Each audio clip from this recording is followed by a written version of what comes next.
दुर्भाग्यपूर्ण घटना थी बहराइच की जो हुई, और पूरा जो आप कह रहे थे योगी की पुलिस ने कमाल करके दिखा दिया, और फिर जो है ट्विंग सिन्हा जो है अपनी पीठ थपथपा रहे थे। जब सरकारें निकम्मी और निठल्ली हो जाती हैं तो प्रदेशों के अंदर और देशों के अंदर जो है वो दंगा और फसाद भी होता है।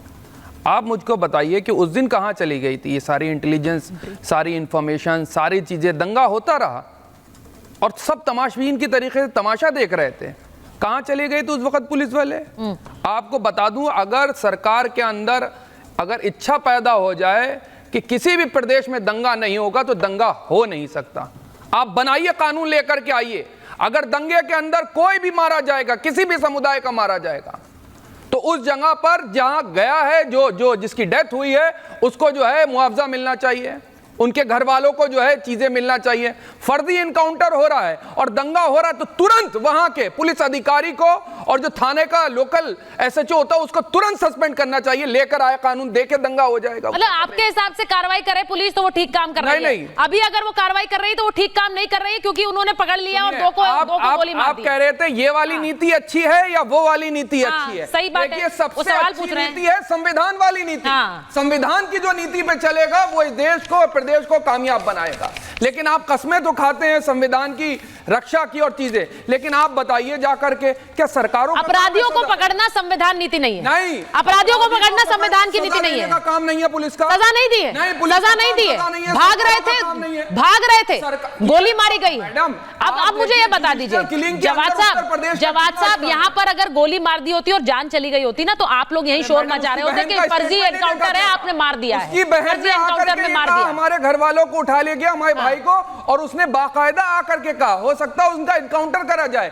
यही हमने मंगेश यादव में देखा और तमाम जगह पे उनके घर वाले आके कह रहे हैं कि फर्जी एनकाउंटर ना कर दिया जाए। संगीत रागी जी के पास जा रही है। वो पिक्चर नहीं दिखाई जा रही है। वो पिक्चर नहीं दिखाई जा रही, वो पिक्चर दिखाई जाए। अब वो पिक्चर हमने भी दिखाई है, लेकिन मैं सुनिए मेरी बात करके। अच्छा ये बताइए, बहन ने कहा एनकाउंटर में मार गिराएंगे। आप मुझे बात बताइए, अभी वो क्या कह रहे हैं? जो तस्वीर आई है उसको जरा अगर मैं ऑडियो आपको सुनवा दूं, जरा एक बार ऑडियो सुनवा दीजिए, जरा ऑडियो जरा सुनवा दीजिए एक बार हमारे दर्शकों, आपके लिए नहीं बाकी दर्शकों के लिए भी सुनवा रही हूँ। जरा एक बार ऑडियो सुनवाइए इस विजुअल का। संगीत जी उसके बाद आपके पास आ रही हूँ, जरा ऑडियो सुनवाइए क्या कह रहे हैं वो अपराधी जो पकड़े गए। लेके आओ, चलो कोई बात नहीं, चलो ठीक है, हम लोग ना भागो।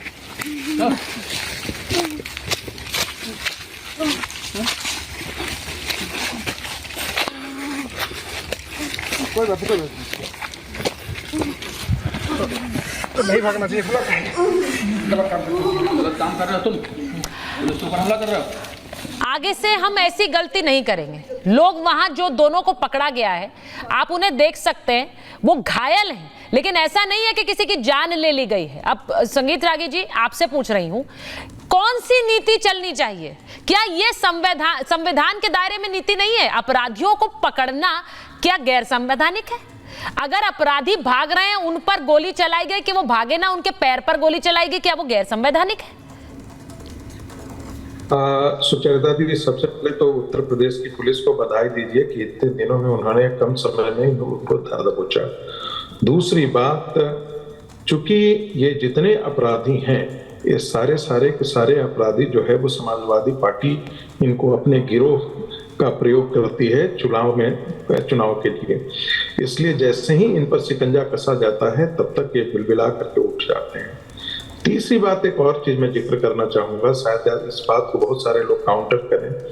2024 के संसदीय चुनाव के बाद मुस्लिम समाज के में एक प्रकार की चीज देखने, उसकी मानसिकता में बहुत बड़ी आक्रामकता देखने को मिल रही है, और सारा समाज उसका हिस्सा नहीं है, बट उसका एक सेक्शन ऐसा है जो यह भी कहता था। आपको ध्यान होगा कि जब 2022 का चुनाव हो रहा था उत्तर प्रदेश विधानसभा का, और तब यही उत्तर प्रदेश में ये सारे मुस्लिम लोग जो है वो सड़कों पर उतर करके कहते भैया को जीत करके आने दो, पुलिस स्टेशन में पुलिस वालों को धमकाते कहते तब बताऊंगा, तेरी वर्दी खींच लूंगा, तेरा स्टार खींच लूंगा, और इस प्रकार की धमकी देते। तो ये पूरा जो गुंडों का गिरोह है जिसे पाल पोस करके समाजवादी पार्टी बड़ा करते आई है, और जो एक प्रकार से वोट जिहाद के रूप में पिछला इलेक्शन के अंदर काम भी किया है, अब उनके खिलाफ वो उनकी आक्रामकता उसके बाद बढ़ गई है, क्योंकि उत्तर प्रदेश में समाजवादी पार्टी और कांग्रेस पार्टी के गठबंधन को एक बहुत बड़ी राजनीतिक सफलता मिली है। इसका जिसको हम कहते हैं ना, मन बढ़े होने के कारण ही ये कहीं पर नहीं तो कोई व्यक्ति, कोई मान लेते हैं कि झंडा चढ़ करके छत पर चला गया, उस पर 21 गोली चला करके उसकी हत्या कर देगा। हाँ। क्या इस देश में यह तय किया जाएगा कि ये मुस्लिम इलाका है, इससे हिंदुओं का पर्व त्योहार नहीं है?